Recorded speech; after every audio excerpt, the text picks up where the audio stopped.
द्वापर युग, रास बिहारी कृष्ण का युग, महायुद्धों, प्रतिशोध, धर्म और अधर्म के टकराव का युग। कौरवों और पांडवों के इस दौर में जीवन के हर रस की महागाथाएं मिलती हैं। नफरत हो या प्रेम, हर भावना अपनी पराकाष्ठा पर थी। लेकिन क्या आपने कभी सोचा है कि महाभारत के सबसे त्रासद और तेजस्वी योद्धा के हृदय में भी प्रेम की अग्नि जली थी?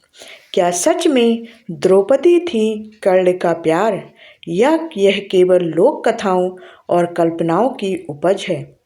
जिस कर्ण को संसार ने ताउम्र सूत पुत्र कहकर पुकारा, क्या उसके हिस्से में प्रेम भी अपमान की तरह अधूरा ही आया? यही है वह रहस्य जिसे जानने के बाद महाभारत की कथा आपको एक नए दृष्टिकोण से दिखेगी। महाभारत में यदि अर्जुन को नायक के रूप में देखा जाता है, तो कर्ण को भी उनके समकक्ष स्थान दिया गया है। जिस प्रकार अर्जुन की वीर गाथाएं अमर हैं, उसी प्रकार कर्ण की पराक्रम कथाएं भी अद्वितीय हैं। किंतु विडंबना यह रही है कि सूर्य पुत्र होकर भी कर्ण ताउम्र सूत पुत्र कहलाए। महापराक्रमी, महादानी और अद्वितीय धनुर्धर होते हुए भी उन्होंने अधर्म का साथ देने का कलंक अपने जीवन पर ढोया। उन्हें सत्कार से अधिक दुत्कार मिले, सम्मान से अधिक अपमान मिला। परंतु कर्ण का जीवन केवल युद्ध और दान की कथा नहीं है। उस वीर के भीतर एक प्रेमी भी था, जिसकी प्रेम कथाएं उसके पराक्रम की छाया में दबकर रह गईं।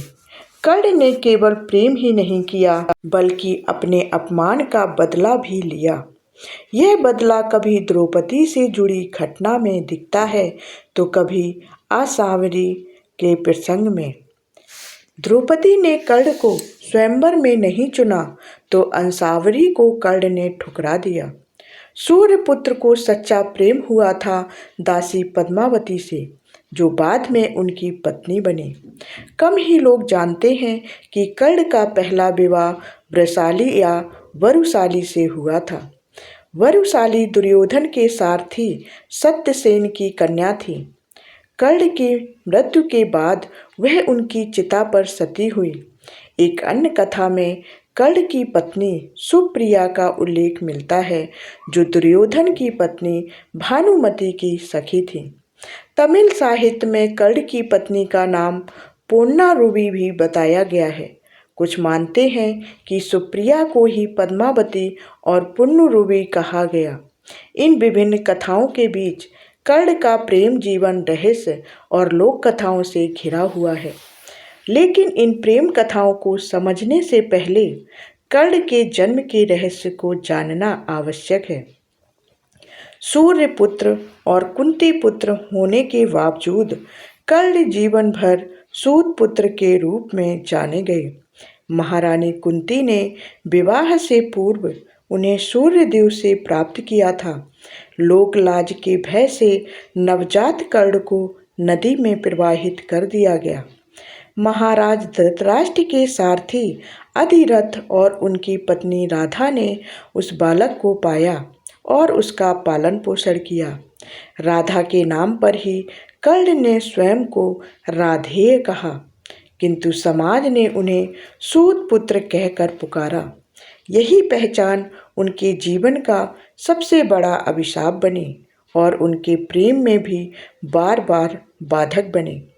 अब प्रश्न उठता है, क्या द्रौपदी सच में कर्ण का प्रेम थी? कर्ण की प्रेम कथा में सबसे अधिक चर्चा द्रौपदी से जुड़े प्रसंग की होती है।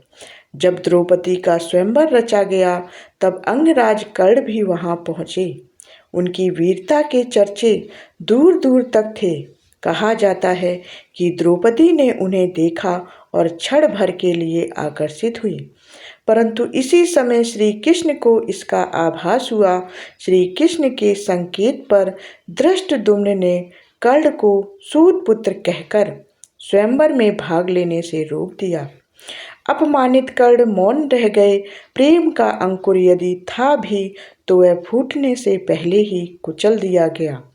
शास्त्रों में कहीं स्पष्ट उल्लेख नहीं मिलता कि कर्ण और द्रौपदी के बीच प्रेम था।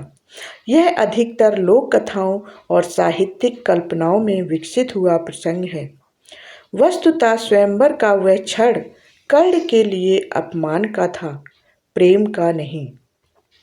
द्रौपदी के स्वयंवर से अपमानित होकर लौटते समय कर्ण के जीवन में एक और घटना घटी। जंगल में उन्होंने देखा कि कुछ दुराचारी दो युवतियों को घेर कर उनके साथ दुर्व्यवहार करने का प्रयास कर रहे हैं। एक थी राजा चित्रवत की पुत्री अंसावरी और दूसरी उनकी दासी धूमसेन की पुत्री पद्मावती। अंसारी पर आक्रमण हुआ तो पद्मावती उसके सामने ढाल बनकर खड़ी हो गई। तभी कर्ण वहां पहुंचे और अपने बाणों से दुराचारियों को परास्त कर दिया, किंतु एक दुष्ट ने उनके सिर पर वार किया और वे मूर्छित हो गए। पद्मावती कर्ण और अंसावरी को रथ में राजभवन ले गई। उपचार के बाद कर्ण स्वस्थ हुए। पास बैठी पद्मावती को देखकर कर्ण का मन ठहर गया। दोनों के बीच मौन प्रेम अंकुरित हुआ। उधर अंसावरी ने भी कर्ण की वीरता से प्रभावित होकर पिता को उनके विषय में बताया। महाराज चित्रवत ने कर्ण को आमंत्रित किया। राजभवन में आतिथ्य स्वीकार करते हुए कर्ण और अंसावरी भी निकट आए। अंसावरी ने अपने मन की बात पद्मावती से कही, किंतु पद्मावती ने अपने प्रेम को छिपा लिया। कुछ समय पश्चात कर्ण ने महाराज चित्रवत से अंसावरी का हाथ मांगा। राजा ने उनकी वीरता की प्रशंसा की, परंतु उन्हें सूत पुत्र कहकर विवाह से इनकार कर दिया। जब अंसावरी को कर्ण के जन्म का सत्य ज्ञात हुआ तो उन्होंने भी विवाह से मना कर दिया। यह अपमान कर्ण के हृदय में गहरे उतर गया। वह अपने राज्य लौट गए, किंतु प्रतिशोध की ज्वाला भीतर सुलगती रही।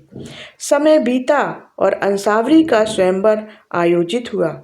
सूर्यदेव के संकेत से कर्ण भी वहां पहुंचे। पुनः उनका अपमान हुआ। तब कर्ण ने अपनी शक्ति का परिचय दिया और उपस्थित राजाओं को परास्त कर दिया।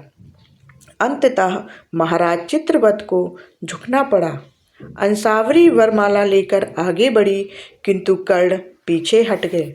उन्होंने कहा कि वह स्वार्थी प्रेम स्वीकार नहीं करेंगे। उन्होंने पद्मावती से पूछा, क्या तुम्हारे मन में मेरे लिए निस्वार्थ प्रेम है?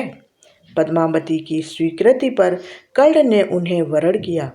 इस प्रकार कर्ण ने अपना अपमान का बदला लिया और पद्मावती से विवाह किया।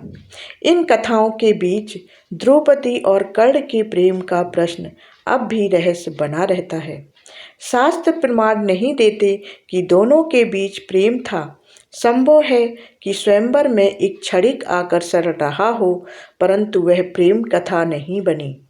कर्ण का वास्तविक प्रेम यदि कहीं दिखता है तो वह पद्मावती के प्रति उनके व्यवहार में दिखाई देता है, जहां उन्होंने स्वार्थ पर नहीं, निस्वार्थ भावना पर निर्णय लिया। कर्ण जैसे वीर द्वापर युग में विरले थे, किंतु उनका जीवन अपमान, संघर्ष और अधूरे सम्मान की कहानी रहा। उन्हें न समाज ने पूरा स्वीकार किया, न प्रेम ने पूर्णता दी। द्रौपदी का प्रसंग अधिकतर कल्पना है, जबकि पद्मावती और वृषाली जैसी स्त्रियां उनके वास्तविक जीवन का हिस्सा रहीं। कर्ण के साथ न तब न्याय हुआ, न बाद के साहित्य ने पूरी तरह न्याय किया। शायद यही कारण है कि कर्ण आज भी महाभारत का सबसे करुण, सबसे जटिल और सबसे रहस्यमय चरित्र बने हुए हैं। अगर आपको कर्ण और महाभारत से जुड़े ऐसे ही अनसुने और रहस्यमय प्रसंग जानना पसंद है तो इस कहानी को लाइक जरूर करें। आपका एक लाइक हमें और भी गहराई से ऐसे अद्भुत विषय लाने की प्रेरणा देता रहेगा। कमेंट में ज़रूर बताएं, क्या आपको लगता है कि द्रौपदी सच में कर्ण का प्रेम थी यह सिर्फ एक लोक कथा है। आपकी राय हमारे लिए बहुत महत्वपूर्ण है। धन्यवाद। जय श्री कृष्ण।